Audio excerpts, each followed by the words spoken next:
অংশ বাচ্চার মুখের ভিতরে এই উপরের তালুর মধ্যে লাগায় দেওয়া, এটাকে বলা হয় তাহনিক। বাচ্চা হওয়ার পর 2 নম্বর করণীয় অভিভাবক যারা এটা করবেন, ছেলে হোক মেয়ে হোক, কোন আল্লাহওয়ালা বুজুর্গের মুখ থেকে খেজুর চাবানো থুতুটা বা খেজুরের সামান্য অংশ বাচ্চার মুখে দেওয়ার চেষ্টা করবেন। আল্লাহ মনে রেখে আমল করার তৌফিক দান করেন। 3 নম্বর কাজ, যার সন্তান হবে তাকে আমরা দেখতে গেলে ওই সন্তান আর সন্তানের মা বাবার জন্য বরকতের দোয়া করব। আবু দাউদের হাদিস 5106 নম্বর হাদিস, আয়েশা সিদ্দিকা রাদিয়াল্লাহু তাআলা আনহার বর্ণনা, তিনি বলেন, কানা রাসূলুল্লাহ সাল্লাল্লাহু আলাইহি ওয়াসাল্লাম ইউতা বিস-সিবিয়ান ফায়াদউ লাহুম বিল বারাকাত। রাসূলুল্লাহ সাল্লাল্লাহু আলাইহি সাল্লামের কাছে নবজাতক শিশুদেরকে, বাচ্চাদেরকে আনা হতো, আল্লাহ রাসূল তাদের জন্য বরকতের দোয়া করতেন। এই এলাকার কারো সন্তান হওয়ার পর এই পাশে মাদ্রাসা আছে, এখানে নিয়ে আসবেন, শেখুল হাদিস মুহাদ্দিস মুফতি সাহেবের কাছে দোয়া চাইবেন, হুজুর নতুন সন্তান, দোয়া করে দেন। ওই আলেম হুজুর বা আমরা তার জন্য এইভাবে দোয়া করব। প্রথমে আরবিটা শিখি, পরে আমি বাংলাটা বলে দিচ্ছি, আমার সাথে সবাই বলেন, জাআলাহুল্লাহু, বলেন, মুবারাকান আলাইকা ওয়া আলা উম্মতি মুহাম্মাদিন সাল্লাল্লাহু আলাইহি ওয়াসাল্লাম। আল্লাহ তাআলা এই নবজাতক শিশুকে তোমার জন্য এবং সমস্ত উম্মতে মুহাম্মদীর জন্য বরকতের কারণ বানান। এই দোয়াটা নবজাতকের জন্য করা, তার বাবার জন্য করা। তোমার যে নবজাতক শিশু দুনিয়াতে আসছে, আল্লাহ তাআলা তোমার এই সন্তানকে তোমার জন্য আর গোটা উম্মতে মুহাম্মদীর জন্য যেন আল্লাহ বরকত বানায় দেয়, এই দোয়াটা আমরা যারা নবজাতককে দেখব তারা এই দোয়াটা করব। এটা হলো 3 নম্বর কাজ। 4 নম্বর, শিশু সন্তানের কান্নাকে গুরুত্ব দেওয়া। সহিহ বুখারীর বর্ণনা 868 নম্বর হাদিস, 868 মানে 868। এই হাদিসের মধ্যে আসছে রাসূলুল্লাহ সাল্লাল্লাহু আলাইহি সাল্লাম বলেন, ইন্নী লাআকুমু ইলাস সালাত ফাউরিদু আন উতাওবিলা ফিহা ফাআতাজাওয়াযু ফিহা ফাসমাউ বুকা আস-সাবিয়্যি ফাআতাজাওয়াযু ফিহা কারাহিয়াতান আন আশুক্কা আলা উম্মিহি। রাসূলুল্লাহ সাল্লাল্লাহু আলাইহি সাল্লাম বলেন, আমি নামাজে দাঁড়াই, নামাজে দাঁড়ানোর পর লম্বা কেরাত পড়ার নিয়ত করি। ফাসমাউ বুকা আস-সাবিয়্যি, নামাজে আমি দাঁড়ানোর পর যখন লম্বা কেরাত পড়ার নিয়ত করি, তখন যদি কোনো শিশুর কান্নার আওয়াজ শুনি, আমি তাড়াতাড়ি কেরাত সংক্ষিপ্ত করি। কেন? শিশুর মায়ের যেন কষ্ট না হয়, আর শিশুর যেন কষ্ট না হয়। আল্লাহর নবী শিশুর কান্নাকে গুরুত্ব দিতে গিয়ে লম্বা কেরাতের নিয়ত পরিবর্তন করে কেরাত সংক্ষিপ্ত করে, যেন শিশু আর শিশুর মায়ের কষ্ট না হয়। তাহলে 4 নাম্বার, শিশুর কান্নাকে গুরুত্ব দেওয়া। 5 নাম্বার, আকিকা করা। ইহুদিরা ছেলে হইলে আকিকা করতো, মেয়ের আকিকা করে না। রাসূলুল্লাহ সাল্লাল্লাহু আলাইহি সাল্লাম বলেন, ইন্নাল ইয়াহুদা তাউক্কু আনিল গুলাম ওয়া লা তাউক্কু আনিল জারিয়া। ইহুদিরা ছেলের আকিকা করে, মেয়ের আকিকা করে না। ফাউক্কু আনিল গুলামি শাতাইন ওয়া আনিল জারিয়াতি শাতান। রাসূলুল্লাহ সাল্লাল্লাহু আলাইহি সাল্লাম বলেন, তোমরা ছেলের পক্ষ থেকে 2টি ছাগল আকিকা করবা, মেয়ের পক্ষ থেকে 1টি ছাগল আকিকা করবা। ইহুদিরা ছেলের পক্ষ থেকে আকিকা করে, মেয়ের পক্ষ থেকে আকিকা করে না। ও আমার উম্মত, ছেলে হলে 2টা ছাগল আকিকা করবা, মেয়ে হলে 1টা আকিকা করবা। মাসালা মনে রাখা, ছেলের পক্ষ থেকে যদি 1টি ছাগল আকিকা করা হয় তাও আদায় হয়ে যাবে। কোনো সামর্থ্যের অভাব বা কোনো কারণে যদি 1টা ছাগল ছেলের পক্ষ থেকে আকিকা করা হয় তাও আদায় হয়ে যাবে। রাসূলুল্লাহ সাল্লাল্লাহু আলাইহি সাল্লাম তার নাতি হাসান রাদিয়াল্লাহু তাআলা আনহুর পক্ষ থেকে 1টি ছাগল আকিকা করেছিলেন। এখান থেকে বোঝা যায় 1টি ছাগল আকিকা করলেও ছেলের আকিকা হয়ে যায়। 7ম দিনে আকিকা করার চেষ্টা করা। নাসাইর বর্ণনা 4220 নম্বর হাদিস। এই হাদিসের মধ্যে আছে রাসূলুল্লাহ সাল্লাল্লাহু আলাইহি সাল্লাম বলেন, কুল্লু গুলামিন রাহিনুন বিআকিকাতিহি তুযবাহু আনহু ইয়াওমা সাবিহি প্রত্যেক নবজাতক তার আকিকার সাথে আবদ্ধ থাকে। সপ্তম দিনে এই নবজাতকের পক্ষ থেকে একটি পশু জবাই করা হবে। ওয়ায়ুহলাকু রাসুহু, তার মাথা মুন্ডন করা হবে। ওয়ায়ুসাম্মা, তার নাম রাখা হবে। তাহলে সপ্তম দিনে পশু জবাই করা, মাথা মুন্ডন করা, নাম রাখা। মাথা মুন্ডন করার ক্ষেত্রে একটা কথা আমরা সবাই মনে রাখবো, যেটা তিরমিজিতে আসছে 1519 নম্বর হাদিস। রাসূলুল্লাহ সাল্লাল্লাহু আলাইহি সাল্লাম তার মেয়ে ফাতেমা রাদিয়াল্লাহু তাআলা আনহাকে বললেন, ফাতেমা ইহলিতি রাসা, হাসানের মাথা মুন্ডন করার পর চুলগুলা ওজন করবা। ওয়া তাসাদ্দাকি বিজিনাতি শা'রিহি ফিদ্দাতান, হাসানের চুলগুলা সপ্তম দিনে মুন্ডন করার পর এই চুলগুলা ওজন করবা। ওজন করার পর সমপরিমাণ রূপা সদকা করে দিবা। আলী রাদিয়াল্লাহু তাআলা আনহু বলেন, ফাওয়াজানতুহু ফাকানা ওয়াজনুহু দিরহামান আও বা'দা দিরহাম, আমি আমার ছেলে হাসানের চুলগুলা ওজন করলাম। ওজন করার পর দেখি 1 দিরহাম অথবা 1 দিরহামের কাছাকাছি হয়েছে। আপনার সন্তানের নবজাতক শিশুর সপ্তম দিনের চুলটা একটা টিস্যুর মধ্যে রেখে দিবেন, বাজারে নিয়ে যাবেন, স্বর্ণকারের দোকানে গিয়ে বলবেন, এই চুলের সাথে রূপার ওজন দাও। ওজন দেওয়ার পর যেই পরিমাণ রূপা হবে এই পরিমাণ রূপা সৎকা করে দিবেন। যদি আপনি রূপা সৎকা না করেন, সমপরিমাণ টাকা সৎকা করে দিবেন। রূপা অথবা রূপার সমপরিমাণ টাকা সৎকা করে দিবেন। এ হলো 5 নাম্বার কাজ, আকিকা করা। মাথা মুন্ডন করার ক্ষেত্রে একটা কথা মনে রাখা, কিছু অংশের চুল রাইখা আর বাকি অংশ মুন্ডন করা এটা নিষেধ। আমার সাথে বলেন, বলেন কাজা, বলেন সবাই বলেন কাজা। কাজা কাকে বলে বলতেছি আমি। নাহা রাসূলুল্লাহ সাল্লাল্লাহু আলাইহি ওয়াসাল্লাম আনিল কাজা, রাসূলুল্লাহ সাল্লাল্লাহু আলাইহি সাল্লাম কাজা করতে নিষেধ করেছেন। কাজা কি জিনিস? নবী বলেন, আইয়ুহলাকা রাসুহু মাকানুন ওয়া ইউতরাকা মাকান, কিছু অংশের চুল রাখা আর কিছু অংশ মুন্ডন করা, এটাকে বলা হয় কাজা। আমাদের শিশুরা কাজা না করলেও ইদানিং কালে বড়রা কাজা করে। অনেক ছেলেরা মোটরসাইকেল চালায়, দেখবেন কিছু চুল আছে আর কিছু চুল নাই, এটাকে বলা হয় কাজা।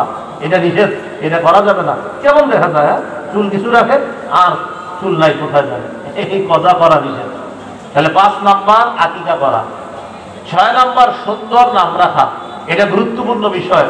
আন্দাজি খালি নাম রেখে দিয়েন না, আলেমদের সাথে পরামর্শ করে নাম রাখবেন। আব্দুল্লাহ ইবনে আব্বাস রাদিয়াল্লাহু তাআলা আনহুমার বর্ণনা, তিনি বলেন, সাহাবায়ে কেরাম রাসূলুল্লাহ সাল্লাল্লাহু আলাইহি সাল্লামকে জিজ্ঞাসা করলেন, কদ আলিমনা হাক্কাল ওয়ালিদি কামা হাক্কুল ওয়ালাদি ইয়া রাসূলুল্লাহ, ওগো আল্লাহর রাসূল, আমরা পিতা মাতার হক জানি, ছেলেমেয়ের হক কি আপনার কাছে জানতে চাই। পিতা মাতার হক তো অনেক ওয়াজ জানি আমরা, কিন্তু ছেলেমেয়ের হক কি একটা বাবার জন্য এটা জানতে চাই। فقال رسول الله صلى الله عليه وسلم أن يحسن اسما ويحسن أدبا, একটা নবজাতক তার বাবা মায়ের কাছে পাওনা, এই নবজাতকের সুন্দর নাম রাখবে আর তাকে সুন্দর শিষ্টাচার শিক্ষা দিয়ে তাকে বড় করবে। এটা একজন শিশু তার মা বাবার কাছে পাওনা।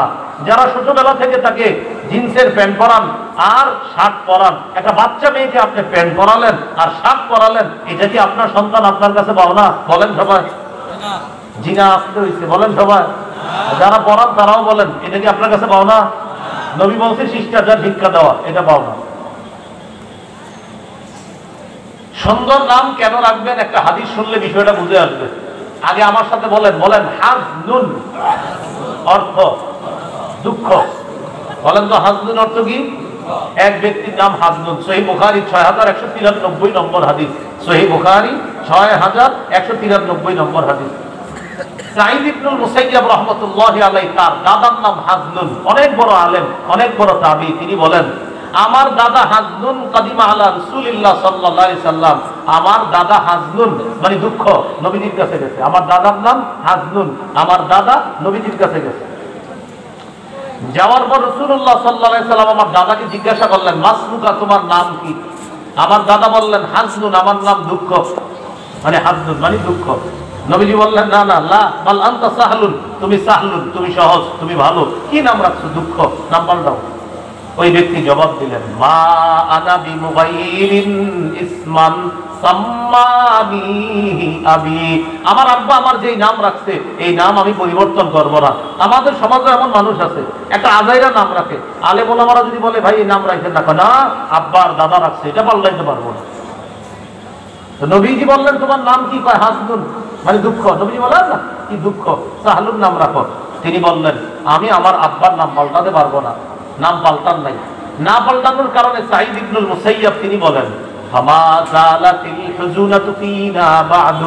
আমার দাদা নাম না পাল্টানোর কারণে আমাদের বংশে সদা সর্বদা দুঃখ লেগেই থাকতো, দুঃখ লেগেই থাকতো। নবী বলছিলেন নামটা পাল্টাও, পাল্টায় না।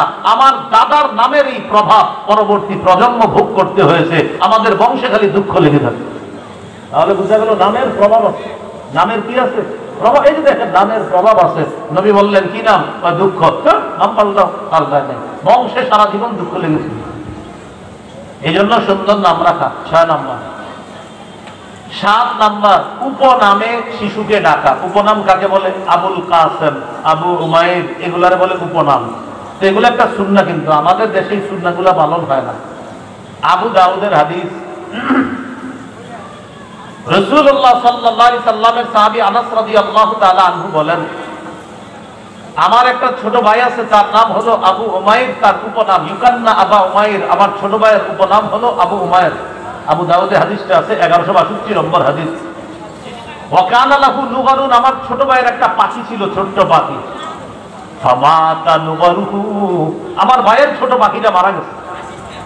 রাসূলুল্লাহ সাল্লাল্লাহু আলাইহি সাল্লাম আমাদের বাসায় আসলেন, আসার পর দেখে তার মনটা খারাপ। কার? আমার ছোট ভাইয়ের মনটা খারাপ। তার নাম আবু উমাইর, মানে তার উপনাম আবু উমাইর।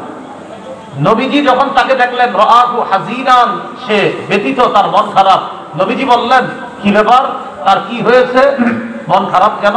তো বলা হলো হুজুর মাতা নুগারুন, তার যে ছোট্ট পাখিটা ছিল এই পাখিটা মারা গেছে। ফাকালা রাসূলুল্লাহ সাল্লাল্লাহু আলাইহি ওয়াসাল্লাম, ইয়া আবা উমাইর মা ফাআলান নুগাইর। নবীজি বললেন, ও আবু উমাইর, নুগাইর কি করলো? নুগাইরের কি হলো? নুগাইর মানে ছোট্ট পাখি। নবী নামটা মিলায়া বললেন, দেখেন, ইয়া আবা উমাইর মা ফাআলান নুগাইর। কি সুন্দরভাবে মিলায়া বলছে। কেন? ওই শিশুটাকে হাসানোর চেষ্টা করলেন, মন খারাপ, পাখি মারা গেছে তো, তাই নবীজি বললেন, ও আবু উমাইর মা ফাআলান নুগাইর, নুগাইর কি করছে, নুগাইর কি হয়েছে, এটা বইলা তাকে একটু সান্ত্বনা দেওয়ার চেষ্টা করছে। এখানে দেখেন উপনাম আবু উমাইর, এই উপনামে শিশুকে ডাকা, এটাও শিশুর একটা অধিকার। 8 নাম্বার, শিশু বারবার পড়ে গেলে তাকে বারবার পড়তে দিবেন না, বলে দিবেন। এত বড় পইরা তার হাঁটুতে ব্যথা পাইতে পারে, এই বারবার পড়ে যাওয়ার কারণে হাঁটুতে ব্যথা পেলে সে কষ্ট পাবে, এই জন্য বারবার পড়তে দিবেন না। আপনি ওরা হাঁটা শিখাইতেছেন, তো এখন এত দূর থেকে বলছেন আব্বু আসো, হাঁটতে হাঁটতে আসো, আম্মু আসো, তো এত দূর থেকে আসতে আসতে সে বারবার পড়ে যায়। এইভাবে কষ্ট না দেওয়া, মোটামুটি একটা রেঞ্জের মধ্যে রেখে হাঁটা শিখানো। অনেক সময় শিশুরা হাঁটা শিখার পর কি করে, কিছু হাইটা আবার পরে, আবার হাঁটে আবার পরে, এই ক্ষেত্রেও লক্ষ্য রাখা। নবীজি সাল্লাল্লাহু আলাইহি সাল্লাম ভাষণ দিতেছে মসজিদে, খুতবা দিতেছে জুমার দিন। হাসান হুসাইন মসজিদে আসছে, ফায়াসুরানি ওয়া ইয়াকুমান। হাসান হুসাইন বারবার পড়ে যায়, আবার দাঁড়ায়, আবার পড়ে যায়, আবার দাঁড়ায়। নবী খুতবা বন্ধ করে আখাযাহুমা, নাতি দুইজনকে জড়ায়া ধরলেন। দুইজনকে জড়ায়া ধরার পর আল্লাহ রাসূল সাল্লাল্লাহু আলাইহি সাল্লাম সাইদা বিহিমাল মিম্বার, দুই নাতিকে কোলে নিয়ে মিম্বরে গিয়ে বাকি খুতবা শেষ করছে। এর দেখি বুঝা যায় হাঁটা শিখার পর একটু খেয়াল রাখা, যেন বেশি পড়ে না যায়। হাঁটতেছে পড়তেছে, হাঁটতেছে পড়তেছে, বেশি পড়তে দিয়েন না, ব্যথা পাইতে পারে। আল্লাহ রাসূল সাল্লাল্লাহু আলাইহি সাল্লাম নাতি দুইজনকে দেখতেছে, ওরা খালি বারবার হাঁটে পড়ে, হাঁটে পড়ে। নবীজি খুতবা বন্ধ করে তাদেরকে কোলে নিয়ে বাকি খুতবা ওই অবস্থা আল্লাহ রাসূল শেষ করছে। এ হলো 8 নাম্বার। 9 নাম্বার, সুন্দর পোশাকে অভ্যস্ত করা, কালারটা যাতে সুন্দর হয়, আজাইরা উল্টা পাল্টা কালার যেন না হয়। আব্দুল্লাহ ইবনে আমর রাদিয়াল্লাহু তাআলা আনহুমার বর্ণনা, তিনি বলেন, রাআহু রাসূলুল্লাহ সাল্লাল্লাহু আলাইহি ওয়াসাল্লাম ওয়া আলাইহি তাওবানি মুআসকারান। আল্লাহ রাসূল তার সাহাবী আব্দুল্লাহ ইবনে আমরকে দেখলেন, তার শরীরের মধ্যে দুটি কুসুম রঙের কাপড়। কি রঙের? কুসুম রং। ফাকালা রাসূলুল্লাহ সাল্লাল্লাহু আলাইহি ওয়াসাল্লাম হাযিহি সিয়াবুল কুফার ফালা তালবাসহা। নবী বললেন এগুলা কাফেরদের পোশাক, খোলো, এগুলা আর পরবা না। কুসুম রঙের পোশাক দেখে বললেন এগুলা কাফেরদের পোশাক, এগুলা পরবা না। তাহলে কি শিখলাম? সন্তানের পোশাক নির্বাচনে কালারটাও গুরুত্বপূর্ণ, ঠিক না? এটা কিন্তু ছোটবেলা থেকে মনে রাখবেন। 10 নাম্বার, এটা আমার সাথে একটু বলেন, সবাই বলেন, বলেন এমন পোশাকে, বলেন শিশুকে অভ্যস্ত করা যেই পোশাক সতর ঢেকে রাখে। শিশুর সতর না ঢাকলে তো ভুলে হবে না, কিন্তু ওরা শিখাতে হবে ছোটবেলা থেকে যে সতর ঢাকতে হয়, এমন পোশাকে তাকে অভ্যস্ত করা। সূরা আরাফের 26 নম্বর আয়াতে আল্লাহ বলেন, ইয়া বানি আদম ক্বাদ আনজালনা আলাইকুম লিবাসা ইউয়ারি সাওআতিকুম ওয়া রিশা। হে আদম সন্তান, আমি তোমাদের জন্য পোশাক দিলাম, তোমাদের উপর পোশাক দিলাম, তোমাদের জন্য পোশাক নাজিল করলাম। কেন? ইউয়ারি সাওআতিকুম, তোমাদের জন্য এমন পোশাক আমি আল্লাহ দিয়েছি যে পোশাক তোমাদের লজ্জাস্থান ঢেকে রাখে। ওয়ারিশা, এবং তোমাদের সৌন্দর্যতার কারণ, যে পোশাক তোমাদের লজ্জাস্থান ঢেকে রাখে আর তোমাদের সৌন্দর্যতার কারণ। তাহলে শিশুকে এমন পোশাকে অভ্যস্ত করা যেন ছোটবেলা থেকে ও ইসলামটা শিখে বড় হতে পারে। কি বলেন, হিম্মত করা যায় কিনা ইনশাআল্লাহ? এমন পোশাকে বিশেষ করে মা বোনদেরকে যারা আমরা ঘরে থাকে তাদেরকে কথাগুলো বলে দেওয়া। আল্লাহ আমল করার তৌফিক দান করেন। 11 নাম্বার, বলেন সাদা পোশাকে, বলেন অভ্যস্ত করা। কোন পোশাক বেশি গুরুত্ব দেওয়া বলেন তো? সাদা পোশাক। قال رسول الله صلى الله عليه وسلم ইলবাসু মিন সিয়াবিকুমুল বায়াদ। নবীজি বলেন পোশাকের মধ্যে সাদা পোশাকটা বেশি পরিধান করবা, পোশাকের মধ্যে সাদা পোশাকটা বেশি পরিধান করবা। অন্য পোশাককে আমি নাজায়েজ বলতেছি না, কিন্তু নবীজি বলেন সাদা পোশাক বেশি তোমরা পরিধান করবা। কেন? এটা সর্বোত্তম পোশাক। ওয়াকাফিনু ফিহা মাউতাকুম, আর তোমাদের মৃতদেরকেও সাদা পোশাকে কাফন দিবা। তাহলে বলেন তো, জীবিত যারা, নবী বলেন জীবিতরাও সাদা পোশাক পরে থাকবা, আর তোমাদের মধ্যে যারা মৃত তাদেরকেও সাদা পোশাকে কাফন পরিয়ে কবরে রাখবা। তাহলে জীবিতরা সাদা পোশাক, মৃতরাও সাদা পোশাক। জীবিতরা সাদা পোশাক কেন পরবে? বারবার তাকাবে আর স্মরণ করবে আমার যে কোনো সময় আমার শরীরের উপর চূড়ান্ত সাদা পোশাক উঠতে পারে, যেটা দিয়ে মানুষ আমাকে কবর দেবে। এই জন্য সাদা পোশাকে তাকাবেন আর মরণের কথা স্মরণ হবে যে আমি মারা গেলেও এই কালার দিবে জনগণ আমার। এই হলো 11 নাম্বার।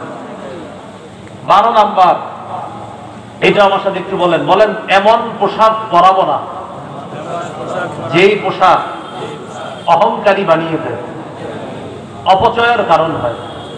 তাহলে শিশুকে ছোটবেলা থেকে এমন পোশাক পরাবো না যেই পোশাক অহংকার প্রকাশ পায় আর যেই পোশাক অপচয়ের কারণ হয়, এরকম পোশাক পরাবো না। ক্বালা রাসূলুল্লাহ সাল্লাল্লাহু আলাইহি ওয়াসাল্লাম কুলু ওয়াশরাবু। রাসূলুল্লাহ সাল্লাল্লাহু আলাইহি ওয়াসাল্লাম বলেন তোমরা খাও, তোমরা পান করো, ওয়া তাসাদদাকু, তোমরা দান খয়রাত করো। এরপরে নবী বলেন ওয়ালবাসু, তোমরা এমন পোশাক পরিধান করো মা লাম ইউখালিফহু ইসরাফুন আও মাখিলা, এমন পোশাক পরো যেই পোশাকে অপচয় হয় না আর যেই পোশাকে অহংকার প্রকাশ পায় না, এমন পোশাক তোমরা পরিধান করো। আপনি মাশাআল্লাহ এমন পোশাক পরতেছেন, একটু আগে আপনি ঠিক ছিলেন, পোশাক পরার পরে আপনার আশেপাশেও যাওয়া যায় না, বিষয়টা যেন এমন না হয়। এ হলো 12 নাম্বার। 13 নাম্বার, এটা আমার সাথে একটু বলেন, বলেন শিশু সন্তান যদি ছেলে হয় তাকে রেশম এবং স্বর্ণ থেকে দূরে রাখা। কি থেকে? রেশম এবং স্বর্ণ থেকে। শিশু সন্তান যদি কি হয়, ছেলে হয়, ছোটবেলা থেকে শিখানো রেশম পরানো যাবে না, স্বর্ণ পরানো যাবে না। قال رسول الله صلى الله عليه وسلم أحل الذهب والحرير لأناس أمتي وحرم على ذكورها। রাসূলুল্লাহ সাল্লাল্লাহু আলাইহি সাল্লাম বলেন আমার উম্মতের নারীদের জন্য রেশম এবং স্বর্ণ বৈধ করা হয়েছে, আমার উম্মতের পুরুষের জন্য রেশম এবং স্বর্ণ হারাম করা হয়েছে। আমার উম্মতের নারীদের জন্য রেশম স্বর্ণ বৈধ করা হয়েছে, আমার উম্মতের পুরুষের জন্য রেশম এবং স্বর্ণ হারাম করা হয়েছে। 14 নাম্বার, সব কিছু শিখায়া দেওয়া। এবার আমার সাথে বলেন এমন কি, বলেন জুতা পরানো শিখায় দেওয়া। বলেন কি পরানো শিখায় দেওয়া? শিশুকে ছোটবেলা থেকে জুতা পরিধান করাও শিখাবেন। মাঝে মাঝে দেখবেন শিশু এক পায়ে জুতা পরে আরেক পায়ে পরে না, না এটা দিবেন না, ওরে দুই পায়ে জুতা পরাবেন। জুতা না পরলে এক পায়েও পরাবেন না, পরালে দুই পায়ে পরাবেন। قال رسول الله صلى الله عليه وسلم لا تمشي في نعل واحد। রাসূলুল্লাহ সাল্লাল্লাহু আলাইহি সাল্লাম বলেন, এক পায়ে জুতা পরিধান করে হাঁটবা না, এক পায়ে জুতা আরেক পা খালি। নবী বলে না এইভাবে হাঁটবা না, এইভাবে হাঁটবা না। ওয়ালা তাকুল বিশিমালিকা, বাম হাতে খাবা না। ওয়ালা তাশতামিলিস সাম্মা, এক কাপড়ে পুরা শরীর ঢাকবা না, মানে এক কাপড় পুরা শরীরে জড়ায় রাখবা না, ভিতরে কিছু রাখেন বাচ্চা, হ্যাঁ অনেক কিছু পরাবেন এরপর উপরে কাপড় পরাবেন। নবী বলে এক কাপড়ে পুরা শরীর ঢাকবা না, মানে আপনার ভিতরে কিছু নাই, শুধু একটা কাপড় দিয়ে ঢেকে রাখবেন, এরকম যেন না হয়। ওয়ালা তাদআল ইহদা রিজলাইকা আলাল উখরা ইদা ইসতালকাইতা, এটা গুরুত্বপূর্ণ। বলেন যখন তুমি বলেন চিত হয়ে শোবা, এক পা আরেক পায়ের উপর রাখবা না, হ্যাঁ এভাবে চিত হয়ে শুয়া পা একটা দাঁড় করা, এক পা আরেক পায়ের উপর রেখে এইভাবে ঝুলাইতে থাকে। নবীজি বলে না, ওয়ালা তাদা ইহদা রিজলাইকা আলাল উখরা ইদা ইসতালকাইতা, যখন চিত হয়ে শোবা এক পা আরেক পায়ের উপর রাখবা না। শিশুকে ছোটবেলা থেকে শিখাবেন চিত হয়ে শোয়ার পর ও যেন এক পা আরেক পায়ের উপর না রাখে। আর উপর হয়ে যেন শিশু না ঘুমায়, ছোটবেলা থেকে শিখাবেন উপর হয়ে ঘুমানো আল্লাহ পছন্দ করেন না। মনে রাখবেন উপর হয়ে ঘুমানো আল্লাহ পছন্দ করেন না। আর চিত হয়ে যখন শুবে এক পা আরেক পায়ের উপর রাখার অভ্যাস যেন শিশুর তৈরি না হয়। শিশুর কি বড়রাই কাজ করে, শোয়ার পরে মাশাআল্লাহ টায়ার্ড লাগতেছে, এই জন্য এক পা আরেক পায়ের উপর দিয়ে মোবাইলে কথা হয়েছে, এটা করা যাবে না। এ হলো 14 নাম্বার। 15 নাম্বার, শিশুকে ছোটবেলা থেকে ডান দিকে সব করা শিক্ষা দেওয়া। বুখারীর বর্ণনা 168 নম্বর হাদিস, রাসূলুল্লাহ সাল্লাল্লাহু আলাইহি ওয়াসাল্লামের সব কাজ ছিল ডান দিক থেকে। আয়েশা সিদ্দিকা রাদিয়াল্লাহু তাআলা আনহার বর্ণনা, তিনি বলেন কানা রাসূলুল্লাহ সাল্লাল্লাহু আলাইহি ওয়াসাল্লাম ইউজিবুহু তায়াম্মুনু ফিত তানাউলি, আল্লাহ রাসূল জুতা পরিধান করতেন আগে ডান পায়ে জুতা পরতেন। ওয়াত তারাজ্জুলি, চিরুনি দিয়ে মাথা যখন আশ্রাইতেন চুল আশ্রানোর সময় আগে ডান দিকে করতেন। এরপরে ওয়াতুহুরিহি, পবিত্রতা অর্জন করার সময় ওযু করার সময় আগে ডান দিক থেকে শুরু করতেন। ওয়াফি শাআনিহি কুল্লিহি, আম্মা জান বলেন শুধু তাই না, নবী জীবনের সব কাজ তিনি ডান দিক থেকে করতেন, আর আল্লাহ ডান দিক থেকে করা পছন্দ করেন। সুবহানাল্লাহ। এ হলো 15 নাম্বার। 16 নাম্বার, এটা একটু বলতে হবে। বলেন শিশুকে তাওহীদের শিক্ষা দেওয়া। বলেন তো প্রিয় ভাইয়ারা, কিসের শিক্ষা দেওয়া? তাওহীদের শিক্ষা দেওয়া। তাওহীদের শিক্ষা ছোটবেলা থেকে দিতে হবে। ও বুঝুক আর না বুঝুক, প্রথমে ওর মাথায় ঢুকায়া দেন আল্লাহ ছাড়া কোনো ইলাহ নাই, তুমি যেখানে থাকো আল্লাহকে স্মরণ করবা। এটা আগে ওরে তোতা পাখির মতো মুখস্থ করা, বুঝজ্ঞান হওয়ার পর বুঝাইয়া দেবেন। তিরমিজির হাদিস 2516 নম্বর হাদিস, আব্দুল্লাহ ইবনে আব্বাস রাদিয়াল্লাহু তাআলা আনহুমাকে আল্লাহ রাসূল সাল্লাল্লাহু আলাইহি সাল্লাম বলেন, ইয়া গুলাম উআল্লিমুকা কালিমাত, হে বালক আমি তোমাকে কিছু বাক্য শিখিয়ে দিচ্ছি, তুমি বাক্যগুলো মুখস্থ রাখবা। ইহফাজিল্লাহ ইয়াহফাজকা, তুমি আল্লাহর বিধিবিধানগুলা সদা সর্বদা রক্ষা করবা, আল্লাহ তোমাকে রক্ষা করবে। সুবহানাল্লাহ। আপনার সন্তানটা স্কুলে যায়, মাদ্রাসা যায়, ছোটবেলায় ওরে বলে দেন বাবা যেখানে থাকো আল্লাহর বিধানগুলা পালন করবা। কেন? নবী বলেন ইহফাজিল্লাহ তাজিদহু তুজাহাকা, তুমি আল্লাহর বিধিবিধানগুলা পালনের প্রতি লক্ষ্য রাখবা, তুমি বিপদে আপদে আল্লাহকে সামনে পাইবা, আল্লাহকে সাহায্যকারী হিসাবে পাইবা। ছেলে স্কুলে যাক, ছেলে মাদ্রাসায় যাক, মেয়ে স্কুলে যাক, মাদ্রাসায় যাক, যাওয়ার সময় বলে দিবেন তুমি যেখানে থাকো সেখানে নামাজের সময় হয় নামাজটা আদায় করে নাও, হাজারো ব্যস্ততার মাঝে নামাজের কথাটা যেন তুমি ভুলে না যাও। এই শিক্ষা শৈশব থেকে সন্তানকে দেওয়া। মনে থাকবেন ইনশাআল্লাহ। তো রাসূলুল্লাহ সাল্লাল্লাহু আলাইহি সাল্লাম বলেন, শোনো তুমি, লাউ আন্নাল উম্মাতা ইজতামাআত আলা আইয়ানফাউকা লাম ইয়ানফাউকা ইল্লা বিশাইইন ক্বাদ কাতাবাহু আল্লাহু লাক, সারা পৃথিবীর সবাই যদি একত্রিত হয় তোমার উপকার করার জন্য ততটুকু উপকার করতে পারবে যতটুকু আল্লাহ তোমার জন্য লিখে রাখছে। ওয়ালাউ আন্নাল উম্মাতা ইজতামাউ আলা আইয়াদুররুকা, লাম ইয়াদুররুকা ইল্লা বিশাইইন ক্বাদ কাতাবাহু আল্লাহু আলাইক। সারা পৃথিবীর সবাই মিলে যদি তোমার ক্ষতি করার চেষ্টা করে ততটুকু পারবে যতটুকু আল্লাহ লিখেছে, এর চেয়ে বেশি ক্ষতি করতে পারবে না। এটা শিখান সন্তানকে। সারা পৃথিবী মিলেও তোমার উপকার ততটুকু পারবে করতে যতটুকু আল্লাহ চায়। সারা পৃথিবী তোমার ক্ষতি ততটুকু করতে পারবে যতটুকু আল্লাহ চায়। এটা সন্তানকে শিক্ষা দেন ছোটবেলাতে।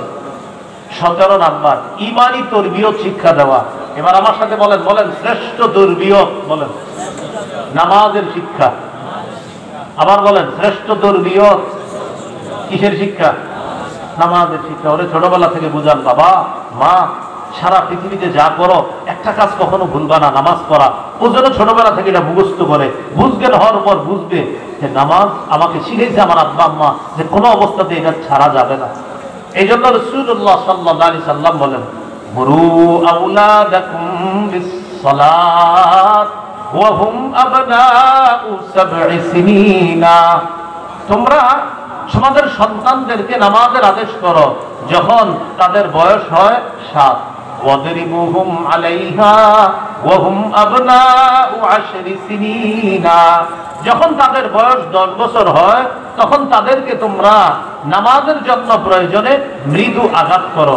7 বছর বয়সে নামাজের হুকুম করো আর 10 বছর বয়সে প্রয়োজনে তাদেরকে মৃদু আঘাত করো। এই হলো 17 নাম্বার করণীয়। 18 নাম্বার করণীয়, সন্তানকে কোরআনের শিক্ষা দেওয়া। প্রিয় ভাইয়েরা বলেন কিসের শিক্ষা দেওয়া? কোরআনের শিক্ষা দেওয়া। সহিহ বুখারীর বর্ণনা 5027 নম্বর হাদিস। قال رسول الله صلى الله عليه وسلم خيركم من تعلم القرآن وعلمه। তোমাদের মধ্যে সর্বোত্তম ওই ব্যক্তি যে কোরআন শিখে অন্যকে শিখায়। অন্য বর্ণনায় নবীজি বলেন তাআল্লামুল কুরআন ওয়াল ফারাইদ ওয়া আল্লিমুন নাস। মানুষ তোমরা কোরআন শিখো আর ফরজ বিদ্যা শিখো, ফারাইজ বিদ্যা মানে সম্পদ বন্টন নীতি শিখো। ওয়া আল্লিমুহান নাস, এগুলো মানুষকে শিখাও।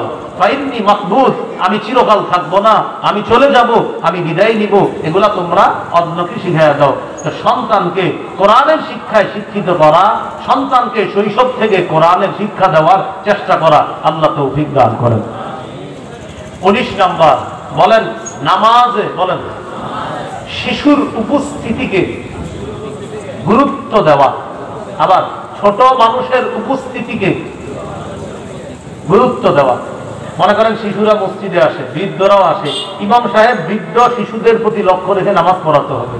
রাসূলুল্লাহ সাল্লাল্লাহু আলাইহি সাল্লাম বলেন ইদা আম্মা আহাদুকুমুন নাস, তোমাদের কেউ যখন মানুষের ইমামতি করে ফালইউখাফফিফ, সে যেন নামাজে সংক্ষেপ ভাবে তাড়াতাড়ি ফরজ নামাজটা আদায় করা যায়। মানে ইমাম যে হবে তিনি যেন পিছনে মুসল্লিদের প্রতি লক্ষ্য রেখে ফালইউখাফফিফ, নামাজের কেরাতগুলা সংক্ষেপে করে নামাজটা শেষ করবে। কেন? ফাইন্না ফীহিমুদ দাঈফা ওয়াল কাবীরা ওয়াল মারিদা ওয়াস সাগীরা, কারণ ইমামের পিছনে দুর্বল আছে, সবল আছে, বৃদ্ধ আছে, ছোট আছে, অসুস্থ ব্যক্তি আছে। ইমাম অসুস্থের প্রতি লক্ষ্য রাখবে, বৃদ্ধের প্রতি লক্ষ্য রাখবে, দুর্বলের প্রতি লক্ষ্য রাখবে।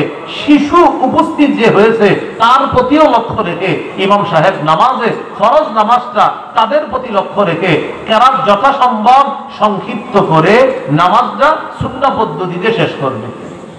তাহলে শিশুর উপস্থিতি যদি নামাজে হয় এটাকে গুরুত্ব দেওয়া। এ হলো 19 নাম্বার। 20 নাম্বার শেষ করে দিচ্ছি। বলেন শিশুর সাথে খেলাধুলা করা। কি করা?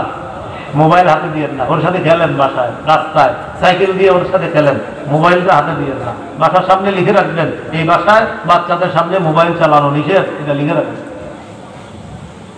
ইবনে মাজার হাদিস, আল্লাহ রাসূল সাল্লাল্লাহু আলাইহি সাল্লাম মেহমান হয়ে এক জায়গায় যাইতেছে, রাস্তায় যাওয়ার সময় দেখে মদিনার এক গলিতে হযরত হুসাইন খেলতেছে। সুবহানাল্লাহ, কে খেলতেছে?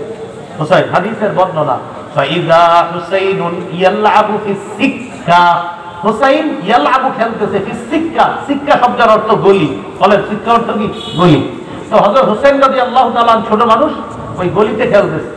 যখন নবীজি তার নাতিকে দেখছে খেলতেছে, নবীজি কি করলেন? তাকাদ্দামা, তাড়াতাড়ি সবার সামনে গিয়ে হুসাইনের কাছে গেছে। যাওয়ার পর নবীজি খালি তারে ধরার চেষ্টা করতেছে। আমরা খেলি না এরকম বাচ্চাদের সাথে, ওরে ধরার চেষ্টা করি। আল্লাহ রাসূল ঠিক হযরত হুসাইনকে ধরার চেষ্টা করতেছে। হাদিসে আছে হুসাইন কি করা শুরু করলেন, হুসাইন খালি পালায়, একবার এদিকে পালায় একবার এদিকে পালায়, আর আল্লাহ নবীও চারদিকে খালি তারে ধরতে চায়। সুবহানাল্লাহ। আল্লাহ রাসূল খালি হাসাইতেছে, নিজেও হাসতেছে, হুসাইনকেও হাসাইতেছে। হুসাইন হাসি দিয়ে একবার এদিকে পালায়, আরেকবার আরেক দিকে পালায়। তো নবীজিও তার নাতির সাথে এইভাবে হুসাইন রাদিয়াল্লাহু তাআলা আনহুর সাথে হাসতেছে আর নাতিকে ধরার চেষ্টা করতেছে। এক পর্যায়ে নাতিকে আল্লাহ রাসূল ধরে ফেললেন, ধরে আল্লাহ রাসূল তার নাতিকে চুমা দিলেন। তাহলে শিশুর সাথে খেলা। আল্লাহ রাসূল সাল্লাল্লাহু আলাইহি সাল্লাম মদিনার গলিতে যখন তার নাতিকে দেখলেন তার নাতি খেলতেছে, নবীজিও তাড়াতাড়ি সামনে গেলেন, তার নাতিকে ধরার চেষ্টা করতেছে। রাসূলুল্লাহ সাল্লাল্লাহু আলাইহি সাল্লামকে দেখা নাতি হুসাইন রাদিয়াল্লাহু তাআলা আনহু একবার এদিকে দৌড়ায় আরেকবার ওদিকে দৌড়ায়, নবীজিও এইভাবে দৌড়াইতে দৌড়াইতে নাতিকে ধরে ফেলছে। এইভাবে বাচ্চার সাথে খেলাধুলা করা। কয়টা বললাম? 20টা বললাম। কয়টা? 20টা। আমার সংকলন করা আছে প্রায় 64টা। 20টা বললাম, এতটুকুই থাক। আজকে পর্যন্তই। আলোচনার কথা ছিল 10টা থেকে, আমি কিন্তু 10টার আগে এসেছি আপনাদের এলাকায়। 9:15-তে এসেছি আপনাদের এই বাজিতপুরে। আমি পূর্ণ বয়ান শুনেছি। আপনাদের এই এলাকায় এসেছি 10:15 আগে। আমার বয়ান ছিল 10টা থেকে, কোনো কারণবশত হয়নি। আমি পুরা আলোচনা শুনছি, হরসপুরি সাহেবের আলোচনা শুনছি, আমার ওস্তাদে মোহতারামের আলোচনা পুরাটাই শুনেছি, শোনার তৌফিক হয়েছে। যাক, কোনো কারণবশত এখন অনেক রাত হয়ে গেছে। যেতে যেতে ইনশাল্লাহ আশাবাদী ফজর হবে। দোয়া চাই আল্লাহর কাছে, আপনাদের কাছে দোয়া চাই আল্লাহ তাআলা যেন সুস্থতার সাথে গন্তব্যে পৌঁছায় দেয়। তো যে বিষয়টা বলছিলাম, 64টা অধিকার শিশুর। কয়টা বলেন? কয়টা বলছি? কয়টা? 20টা। বাকি রইল কয়টা? 44টা। কয়টা বাকি? 44টা। আমার একটা সংকলন আছে মিম্বর, আমার 1 নম্বর খণ্ডটা সবাই সংগ্রহ করে নেবেন, যদি ওনার কাছে থাকে। ড্রাইভার ভাই নিয়ে আসছে 1 নম্বর খণ্ড মিম্বরে আমার 64টা অধিকার, একদম ওখানে বিস্তারিত লেখা আছে। ওলামায়ে হযরত সহ সবাই এটা সংগ্রহ করে নিয়েছে, অথবা অনলাইন থেকে সংগ্রহ করে নেবেন। অনলাইনে লিখবেন মিম্বরে আমানত 1 থেকে 10 খণ্ডের কিতাব। প্রথম খণ্ডটা হলো সন্তানের 64টা অধিকার। আজকে বলবো যারা পারেন সবাই কিতাবটা সংগ্রহ করে নেন। কয়টা আছে ওদের কাছে আমার জানা নাই, তো যে কয়টা আছে আপনারা দেখেন, সংগ্রহ করে নেন। এই অধিকারগুলো আপনি আর আপনার স্ত্রী দুজনগুলো মুখস্থ করে ফেলবেন। এইভাবে সন্তানকে ছোটবেলা থেকে বড় করবেন, ইসলামী সভ্যতায় আদর্শে সন্তানকে বড় করার চেষ্টা করবেন। আল্লাহ তৌফিক দান করেন। আলহামদুলিল্লাহ রাব্বিল আলামিন والعاقبة للمتقين والصلاة والسلام على سيد الأنبياء والمرسلين وعلى آله وأصحابه أجمعين. ربنا ظلمنا أنفسنا وإن لم تغفر لنا وترحمنا لنكونن من الخاسرين. رب ارحمهما كما ربياني صغيرا. আল্লাহ মাহফিলকে আপনি কবুল করেন, জিন্দেগীর সমস্ত গুনাহ খাতাগুলো মাফ করে দেন, ঈমান ইসলামের উপর অটল থাকার তৌফিক দান করেন, হেদায়েতের উপর অটল থাকার তৌফিক দান করেন। আল্লাহ মাহফিলকে আপনি কবুল করে দেন। সভাপতি, সহসভাপতি, এই মাহফিলের আয়োজক, যুব শ্রেণী সহ যারা, আল্লাহ ছোট বড় উলামায়ে কেরাম। আলাউদ্দিন আইএমসি মিডিয়া, কুরআন হাদিসের কথা বলে।